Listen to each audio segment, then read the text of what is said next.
Hello, everyone, and welcome to the Golden Astrologer Podcast. This is Deb McBride, and I am with you recording this in lovely Escazú, Costa Rica, on Sunday, August 23rd, in the year 2026. And it has been quite a ride. Usually it's a little calmer the week in between eclipses, and I dare say that has not been the case. Oh my goodness. I think that I think I have a lot to say. There's been so much intensity since that first eclipse, and that was, back on the 12th of August, and here we are at the 23rd, and it's 11 days later, and I have to say things just keep plowing along at what it feels like warp speed, and every day there's something new, and there's a new story from someone. And I have to say, people have been through it, and I have friends here that are telling me their stories. Like, I have one friend who just got back from Canada, and she and her husband and kids, and she was telling me last week that her family's business in Colombia, they have a hotel, I guess the internet credit card booking thing for their hotel, her parents' hotel,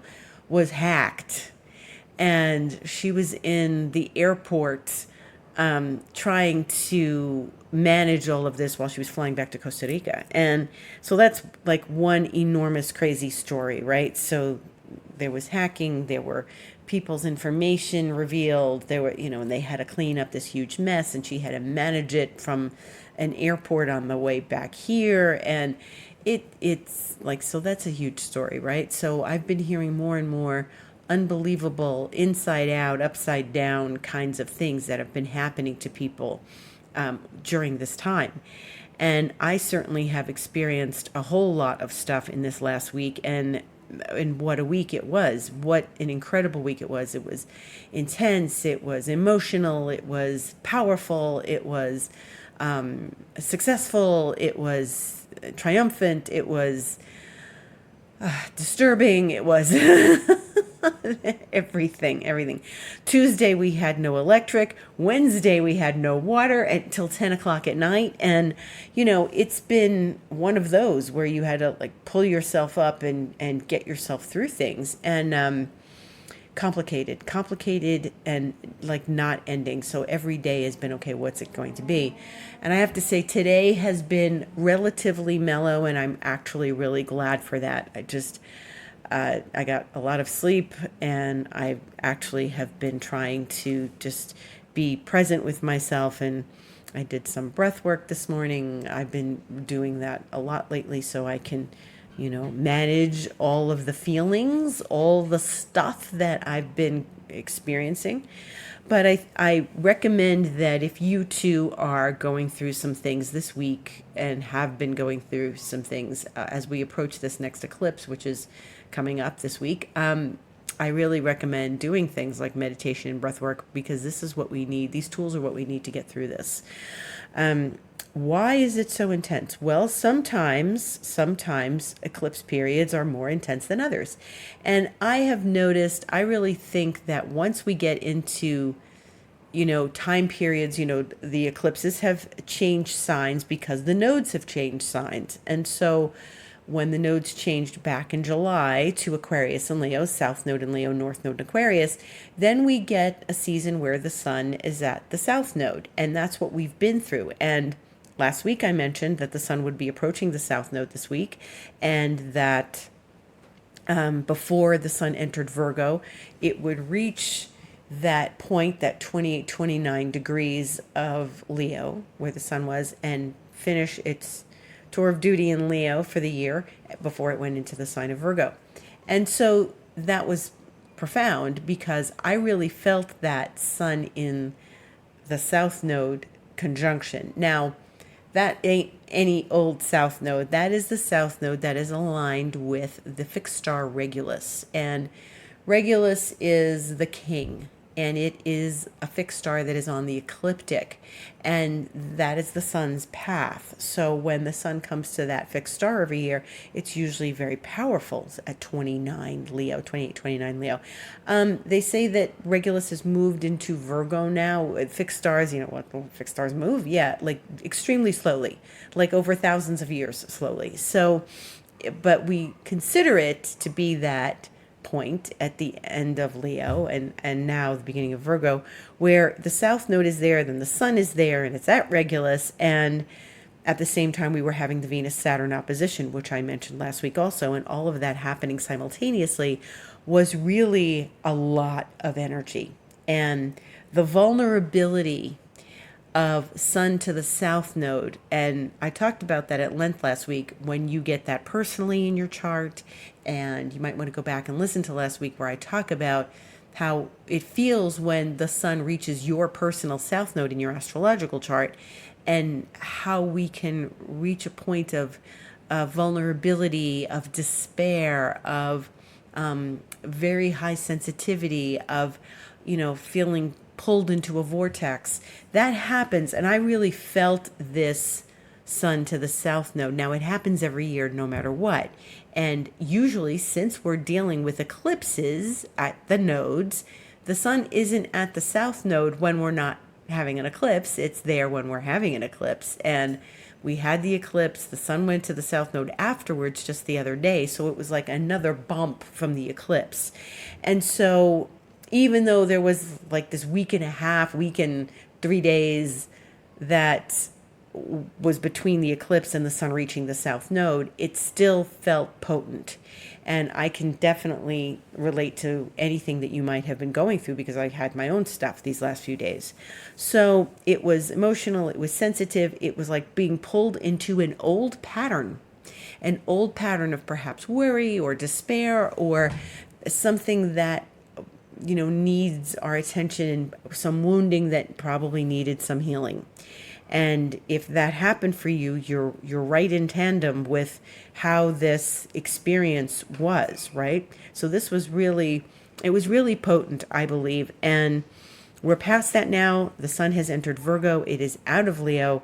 We're now moving on. The sun went into Virgo yesterday and last night, really. And it's now trining Chiron, which is in retrograde in early Taurus. So everything's in Earth. We've got some Earth in the sky, which will do us some good, because this is grounding for us, because we've been dealing with a lot of fire, because remember, we still have Saturn and Neptune long-term in Aries, and the sun has been in Leo, the south node has been in Leo, Jupiter has been in Leo, Mercury has been in Leo, Mercury is still in Leo, and the sun has finally moved. So we've got a lot of fiery energy in the sky. And, the other day the moon was in Sagittarius, so that was more fire. And so we really were feeling so much fire.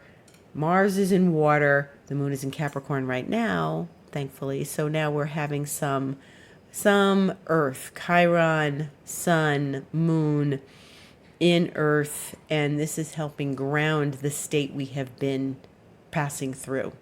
Okay, so we're finally getting some earthy things. We were in a lot of Earth for a long time with Uranus and Taurus and Pluto and Capricorn, and those have ended. They're finished, as you know if you listen to me a lot, and we are now really in this fiery place where things burn up, and it's intense. Fire is intense. It's not like we're slogging along in Earth and it's plodding. Taurus is a very slow sign, but we are dealing with things that are, fire. What does fire do? It spreads, right? So things can feel like they're getting out of hand or out of control, or we're thinking of things in the future that could get out of hand right away.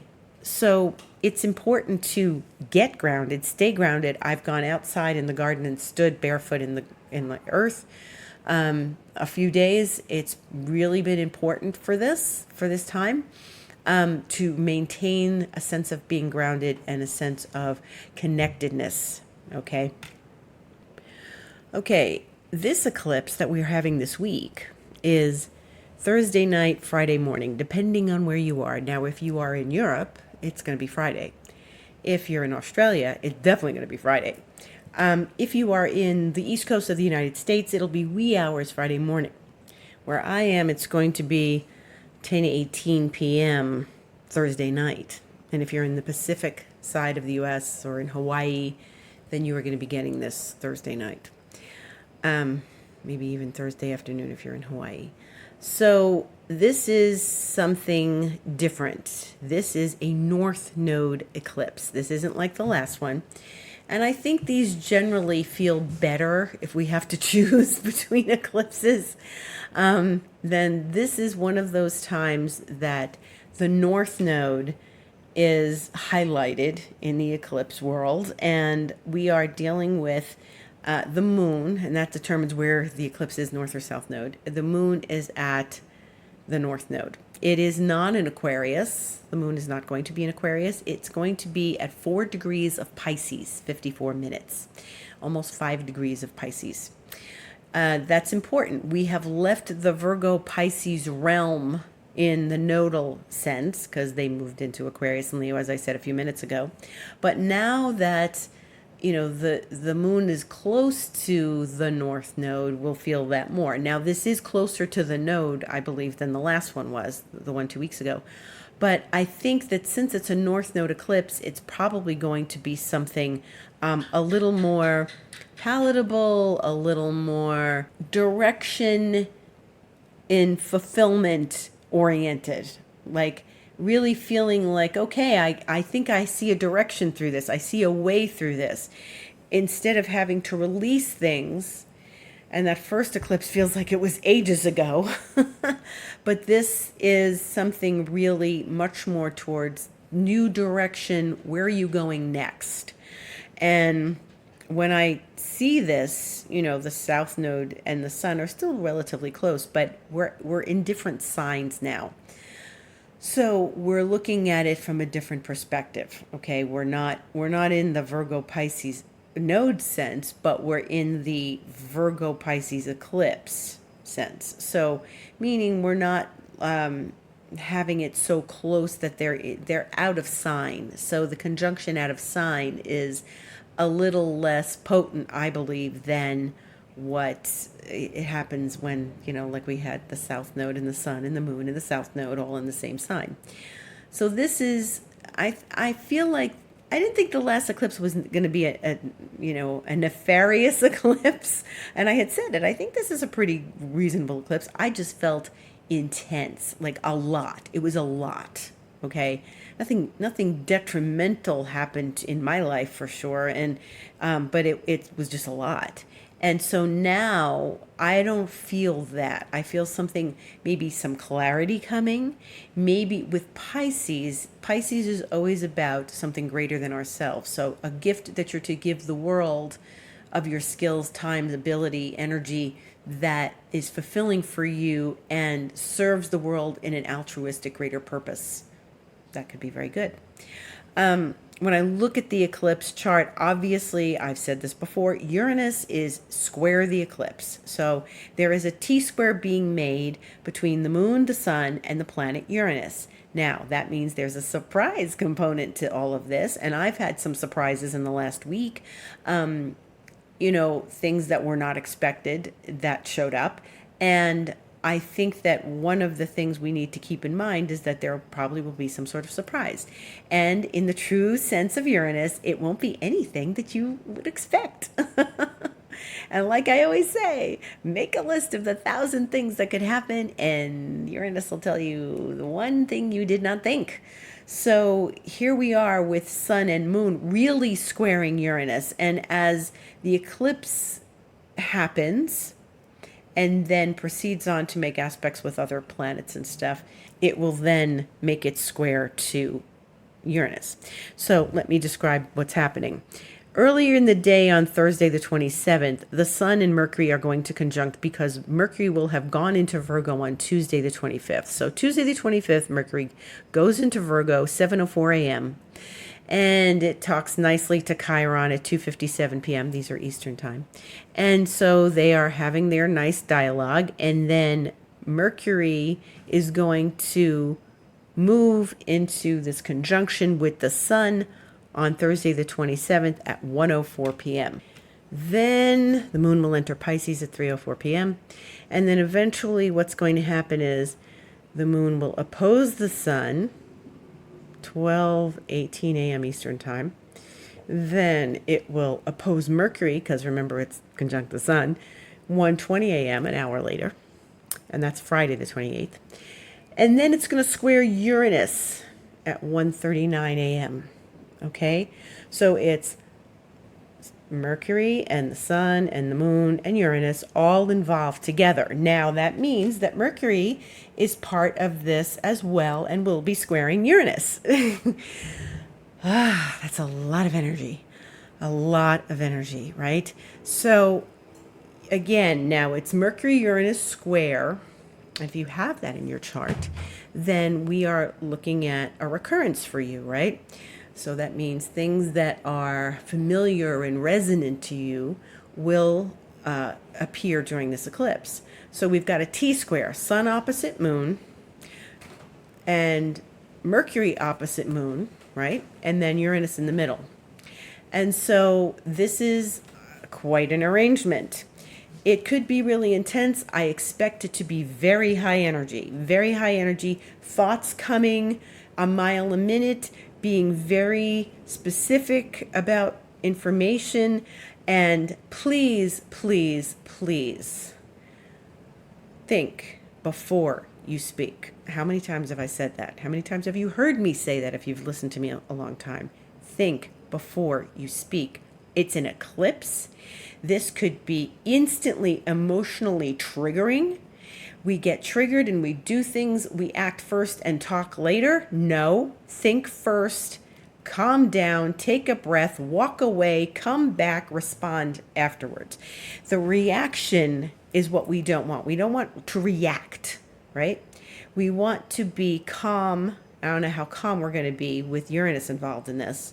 So keep the caffeine to a minimum. Get outside and walk, run, exercise, do what you need to do to keep putting the energy through your body into the earth.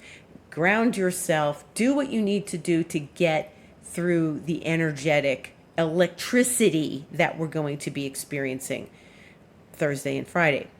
Okay? Make sure that you've got a nice soft pillow and a cup of chamomile tea before you go to bed that night.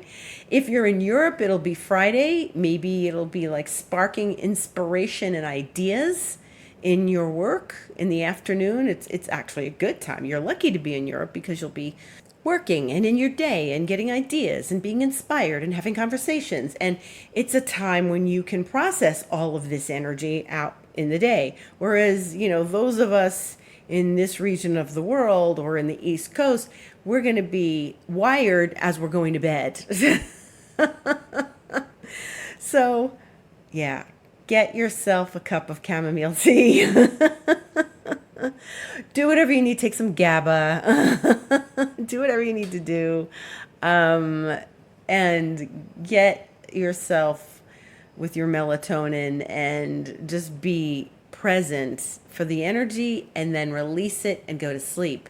Now, find something constructive to do like journal or meditate. If you can't sleep, that's what I would recommend, because this energy wants to be used. And use it also during the day Thursday, so that if you're going to bed Thursday night, you feel like you've made use of it, like you came up with new ideas, you used the journaling techniques, you exercised, you did things that really used up the energy so that you can rest comfortably when it's bedtime, And, if you have to get up and journal, Friday morning, well, then do that, in the middle of the night or whatever. But sometimes it's better to spend time with those things prior to the eclipse so you can have a breakthrough. And a breakthrough is one of the most profound things we can have during this eclipse. It's really very powerful to have a breakthrough during this time. Uranus, Mercury, Sun and Moon, this is inviting us. This is the signature inviting us to have a breakthrough, to bring forward new ideas, fresh, crisp innovations as we move through these days ahead. Okay? And you'll feel it. I felt it. I've been feeling it all week. I mean, this past week I've been feeling it. And it's not like it's something completely out of the norm to feel the eclipse a week before it happens. There's energies around it that are brewing and stirring and coming up. So if you've already had surprises show up in your life, and maybe they're good surprises and they're successful surprises and they're good fortune surprises, then good, great. That means it's working already for you. So maybe you need to take some action after that. Maybe you had a brilliant idea. Maybe you woke up in the middle of the night with a brilliant idea. That's the kind of energy this is. But the moon is in Pisces, right? So it may not come in words, even though Uranus and Mercury are involved.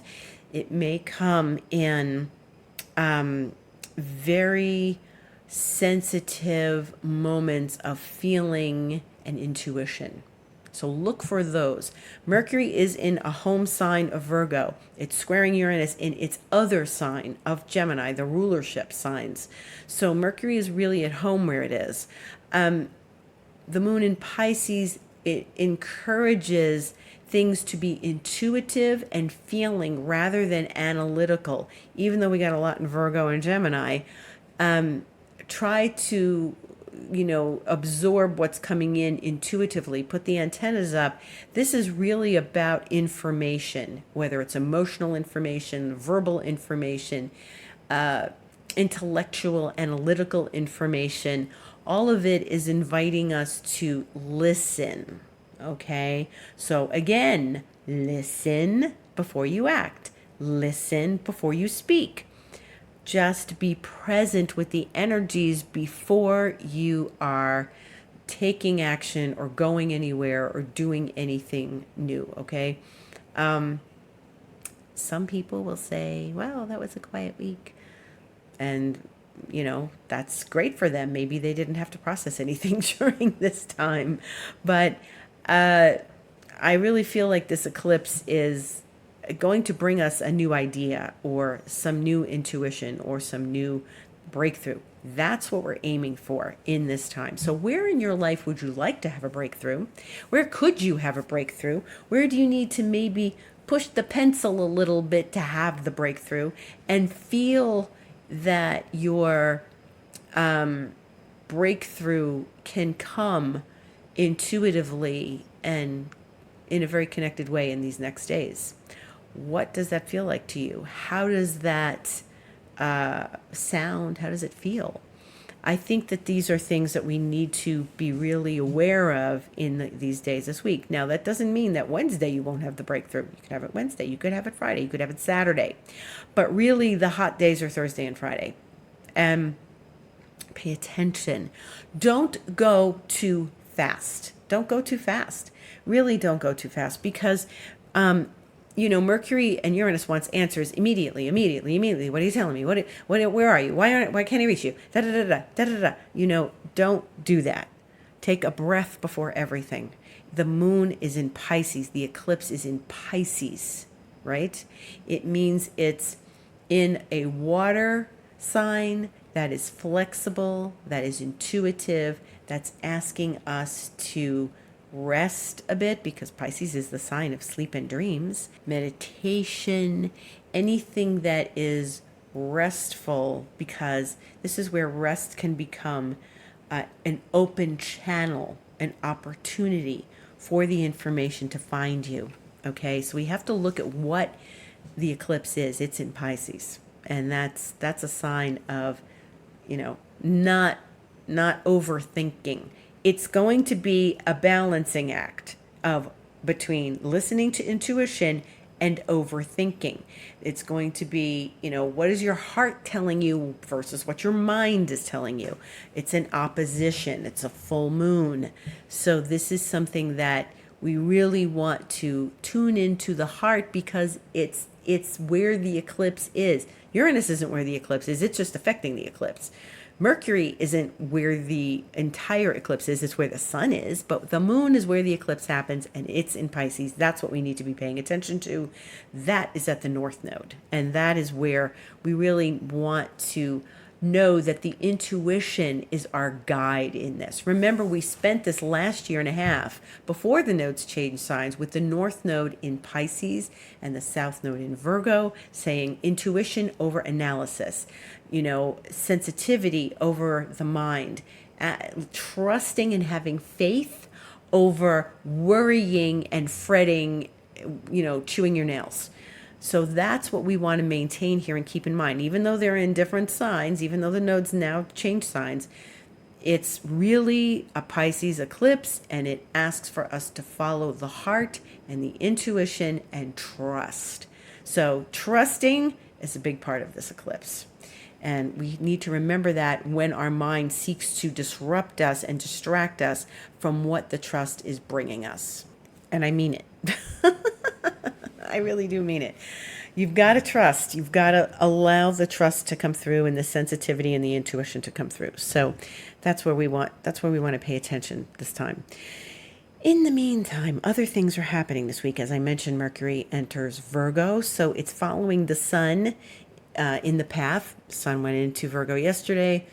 Mercury's finishing up its relationship in Leo for the year, not coming back there, going into Virgo on Tuesday, like I said, 7:04 a.m. Eastern time, and that's going to bring us to a place of, very grounded energy and, thinking practically, and so that's part of this. Other things happening this week on Wednesday, now that the sun is in Virgo, it's going to be making a yod with Neptune in Pluto. So Neptune's in Aries, Pluto's in Aquarius.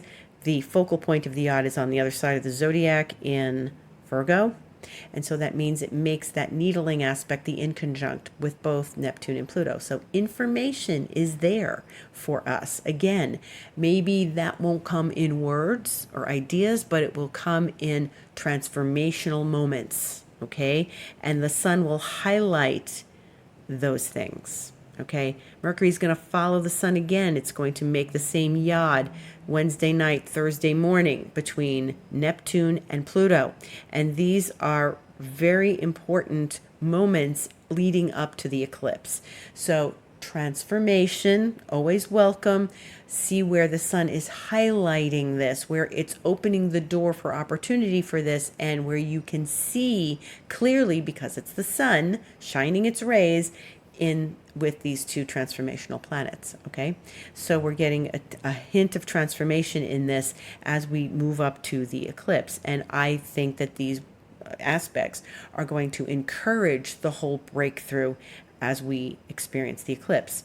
So Friday, we're still going to really be in that eclipse energy, and the sun will then eventually square Uranus the way the moon will have done, and Mercury will have done while the eclipse is going on. But the sun is slower, so it will square Uranus at 6:19 p.m. Friday night, and that's when I think we're done with all of those eclipse aspects, because the moon will have already gone void. It's going to trine Mars in Cancer at 12:14 p.m.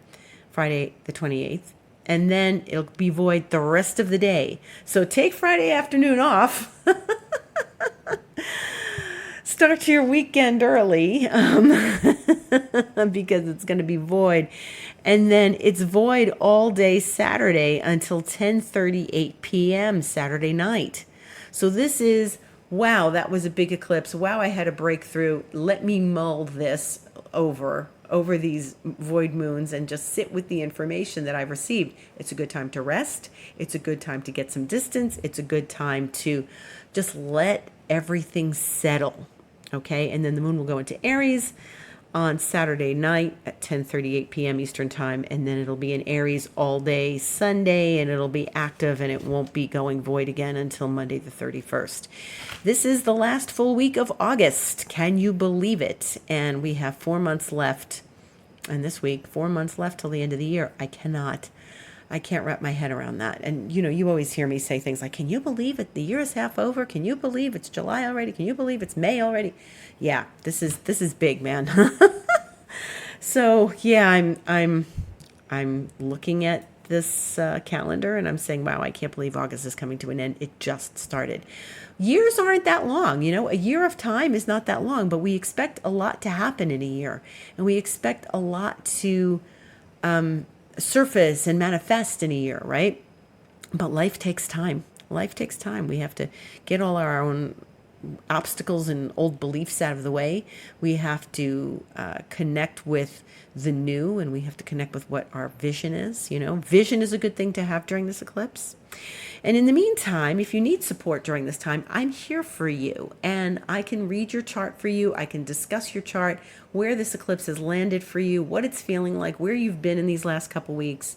And you just need to go to my website, thegoldenastrologer.com, click book online, and you can book a session with me for astrology. You can also book a session with me for my wonderful 5D Reiki that's just so beautiful and settling and clearing of obstacles and cutting cords and things that we can use at this time. I don't think this is an eclipse bringing things to an end, but maybe it's opening some new doors after we brought things to an end at the last eclipse. And then if you want to also work with me long term and see where life is bringing you, where these energies are taking you, then you can work with me in expansion mentoring, which is 3 months or 6 months or 12 months. And that's a more detailed experience and explanation, but I use all the tools in my toolbox, the NLP tools, my quantum integration coaching tools, my astrology, my Reiki, all of it, and my new vision if I need it, to bring you to a new place in your life. And I've had nice successes with that too. People have been very happy. So thank you so much for listening. May you have many blessings during this beautiful Pisces eclipse. Go out and see the moon. It's beautiful. Venus is in the sky. She's beautiful. I've been seeing her a lot this week. If you've been following me on my Instagram, The Golden Astrologer, I posted about Venus.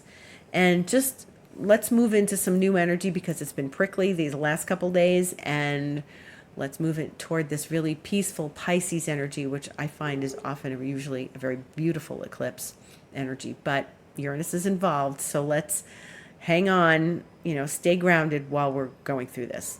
Gratitude to each and every one of you. Thank you for listening. Many blessings for a beautiful eclipse, and see you on the internet. Have a beautiful week.